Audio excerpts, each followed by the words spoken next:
Good afternoon, brilliant people. It's another beautiful afternoon for us to share our experiences or anything na pwede na akong maistorya sa inyo ha. Diri sa ako ang channel which is Jobber Talks. So salamat kayo for always watching ha. Kay ganahan naghihapon ko mag-create. So bag-o na nga atong time slot karon kay wala na biyay klase no. Before man good morning na ko ni siya gina-create. Kay before ko matog school adto maghimo sa akong video karon manggod kay ako ang ligo time is hapon na pud siya since wala man lagi ko'y klase sa vacation naman here in Taiwan. So ang time to prepare myself is afternoon na pud siya, but anyway it's okay. Same thing ramang gihapon akong gina-share, same person ramang gihapon ang nasa inyong atubangan nga maghatag sa inyo og mga makabuluhang chika kanang naamoy makutlo sa inyong kinabuhi. Karon mga my dear, ang ako bang i-share sa inyo ha, kaning wala man ko niingon nga galagot gyud ko ani nila no, kanang intentionally nga pagka-create gini nga gusto na ko gubaon inyong mga career or what. Wala, dili ni mao akong pasabot ha. Ako lang maghatag lang kong disclaimer daan ka basing mag-wild mo diha sa comment section puhon-puhon o mo viral ang video basing makita ni siya mo wild ang mga professor sa mathematics. Ako pahinuin yung pasinglan so mag-disclaimer ko daan no. Ang akong hisgutan manggod karon kay na ako'y nakitaan manggod nga gi-post ba. Actually ako po na siyang gi-post sa akong Blue app kay naka-relate lagi ko. Kani bang mga professor sa math ang high school okay pa kay murag napay pagsabot gamay. Kaniging mga professor sa university, when we talk about subject nga mathematics ba, unsa day inyuhang orientation ana bisan og ang iyahang kurso dili related sa inyuhang number or dili related sa inyuhang field, dapat day stricto gihapon ang ato implementation. Kay so far maugid na akong ma-remember, maoy akong na-experience talking about Mindanao State University. Ang nakalangay gid nako no kani nga subject. Maoy hinungdan nga nagka-stress ang akong life as a student. Tungod gid ani nga subject mga my dear, walay laing makaguba sa akong adlaw. Although naa pa koy other subjects nga dili ganahan, pero pinaka number 1 gyud kaning mathematics. Grabe gyud ang frustration nga nahatag nako ani. I don't know kung maka-relate mo pero daghan man pud siguro kaayo ang dili ganahag math.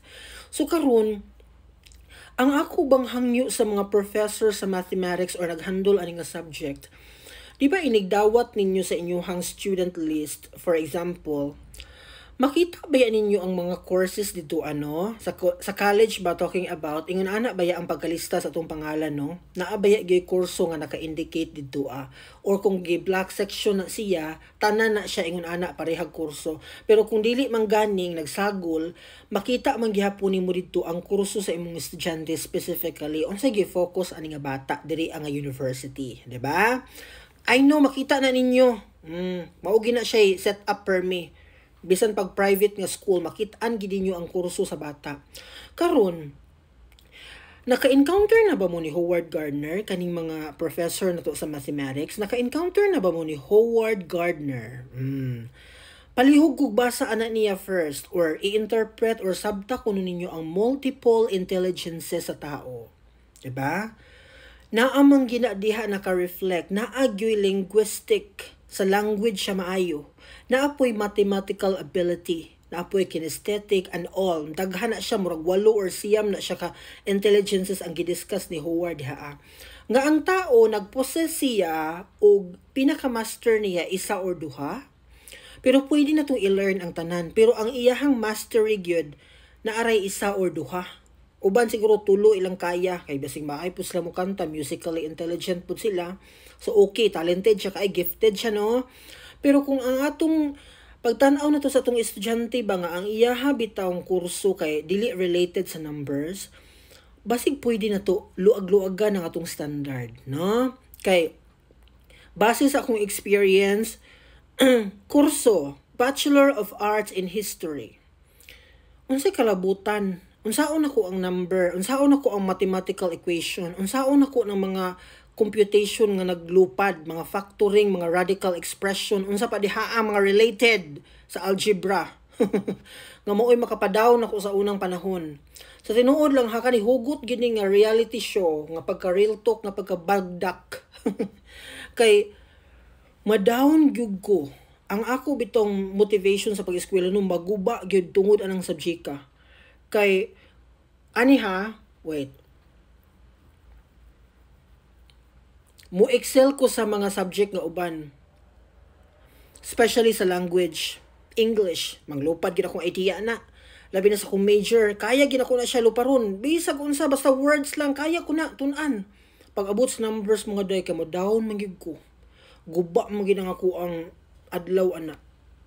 Inya given nga naabay ako sa pinaka kanang famous po nga university in Mindanao, taas kay standard when it comes to sa mga lesson nila. Wa man koy problema ana kay ako galing gi-invest ang akong self sa higher nga university kanang maayo gid quality gid ang education kay naa ko'y goal. Gusto ko ma-sharpen gid ko as a person. Pero maulagi na kay naghiskot man tag kurso karon, dili naman ni high school nga wala patay padulngan, kana klaro naman gyud og unsay gusto sa tao, aha siya padung mo trabaho. Ayaw ninyo lisod-lisura, palihog lang, no? Kay luoy kay I don't know kung naa pa ba na karon ha, nag-exist pa ba na kay sa akong time before. Grabe gyud akong gipagdaanan. Lalimang ka mga my dear nga. Ambot o makakita pa kung professor ani, kung makakita siya maayo hinuon para maka-realize siya gamay basig wa pa na nagbag-o na nga professor karon. Pagkakita niya sa kuha, approach ko sa kanang faculty office. Ana, nang hinawak din siya, Ana din siya. Bakit ka hihingi ng grado? Kasi magkuhan man na sila, magtagalog man na sila, basta M. Bakit ka hihingi ng grado? Wala ka naman, hindi ka nga marunong mag-solve ng blah blah blah, chu. Grabe kay linyahan. Uy, grabe yun. Humiliating ka ito siya nga part sa akong career or sa akong life as a student. Sa tinuod lang. Pero mang lagi tay, wala pa manggig ko na patunayan sa unang panahon, talikod lang itang ko mga my dear. Atras lang itang ko gawa sa faculty office. Pag abot sa akong boarding house, hapit ko na while dito aperte na akong laguta. Suko jud kay ko ng subject sa tinuod lang. Kay even before kabalo gyud kong wa gyud siya pulos. No, sa akong kinabuhi hawa ko ni sa tibuok kalibutan. Kay kung ang imuhang kurso related ana natural, kailangan yung ka mag-struggle. Natural nga imuhang pagdaanan tong mga pinakalisod nga computation. Kay imo man ang kurso. Related man imuhang kurso, ana. Pero, again lagi, sa mga dili related ba, ayaw ko nun ninyo i-demand na sa mua. Palihog lang. Kay, kung mo nga, sir, gapataka man lang ka, ang math man good is very important. Pag sure. Moingon jud ko nimo pag sure. Kay ako no 10 years naman jud ko sa teaching profession. Wa gyud nako magamit ang inyong gitudlo nako nga mga solution. No? Wa gyud nako magamit. Mag-compute ko grado, adunay Excel, tuplokon ra na akong data na nay grado. Okay? Mupalit ko sa tindahan mga day plus minus divide addition unsa pa diha multiplication maura man gyud magamit ang 4 operations raman. Wala gyud factoring mahitabo, walay mga chu nga mga unsa pa diha. Wala gyud. As in. Moingon jud ko muambak gyud ko taas kay nga building kung moingon ka na ko nga ako'y nangilad. 10 years na ko in teaching profession, wa na ko magamit tanang gipangtudlo ninyo sa math 1, algebra. Wa gyud na ko nagamit day. Kaya ang akong cellphone na calculator di ko mailad kung suklian kog dili maayo. I can simply tuplok my calculator sa akong cellphone and then pwede ko mo reklamo nga ang sukli dili tinuod. Kabalo man ko ana. That is basic man kaayo. No? Ug maura po na kailangan. Ang ako lang ba, sa akong experience, grabe na akong struggle na dugay akong university life tungod aning math. Unya, ang kanang emotional aspect kanang mauwawan ko every time nga mag-solving board work paadtuong ka sa tubangan paghuman sa among 5 kabuk si Bergosa ray wa ka solve nangingkod na ang upat ang isa na sa tunga wala ka solve. Grabe ka degrading sa akong part, no? Kay I don't know how to say it. Grabe gyud. So, ang akong pasabot ba, kung dili na niya linya, wala siya pangandoy nga mahimong mathematics teacher in the future, ayaw ko no siya lisura, palihog lang, ha? Muna kong hangyo, daghay nag-struggle silently, I know up until today, daghay naglisod aning ka subject, palihog ko, pagmatkon mong tanan.